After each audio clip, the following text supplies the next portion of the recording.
So, good morning guys, no.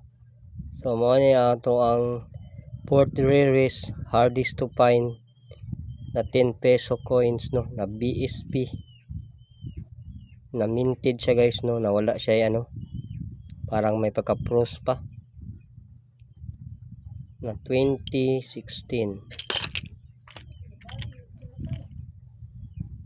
2016 guys, no. Hard sad to siya pangitaon guys, lisod po ni siya pangitaon, no. Lalo sa inganing kondisyon. Very hard siya, no, at saka meron din tayong commemorative ito guys na collection. Ito guys, no. Ito yung mga commemorative natin. Ang dami pa to guys. Daming commemorative to guys na koleksyon natin. Apolinary Mabini, General Luna, dalawang General Luna, no? Kasi Andres Bonifacio. Ito guys, oh. Dalawang Andres Bonifacio guys, at saka si Apolinary Mabini, no? Luma na rin. Si Apolinario Mabini. Guys, pero ito yung pinaka guys, oh. Rare talaga. Semi hard to find. 2016, no?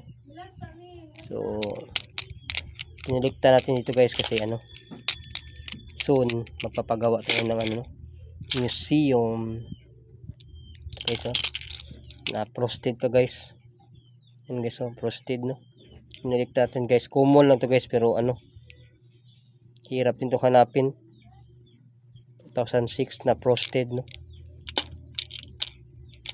Meron din tayo dito guys na 2008, no, na hirap ding hanapin itong 2008 na to, no. Dami pa yan guys, meron iba-iba lang yan. Saka meron din tayong hard to find na 2005, no. Yan guys, na malaki ang kanyang kagwil. 2005, ito yung pinaka guys, pinaka hirap hanapin sa 2005, no.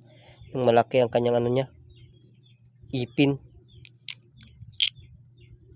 Kinulikta natin guys. Ito guys, oh. Ito common to guys, pero tignan nyo ang kaibahan guys, oh. Napakalaki ng niya, kagwil, no. 2006. Tsaka 20 pesos, no. Na maliwanag na maliwanag. Wala tong value guys, kinulikta lang natin kasi 2021 to 2021 na 20 pesos, no. 2020. So marami yan guys. Ito pa yung mga slab natin guys, oh. Yung mga importante guys dito na ilagay, yung mga hard na talaga. So ayun lang guys, no. Saka maraming salamat sa pagsuporta sa ating YouTube channel, no. Sana balang araw lalago siya para meron din tayong taong matulungan, hindi lang tayo ang matulungan ito. So God bless, no, sa inyong lahat. Thank you so much.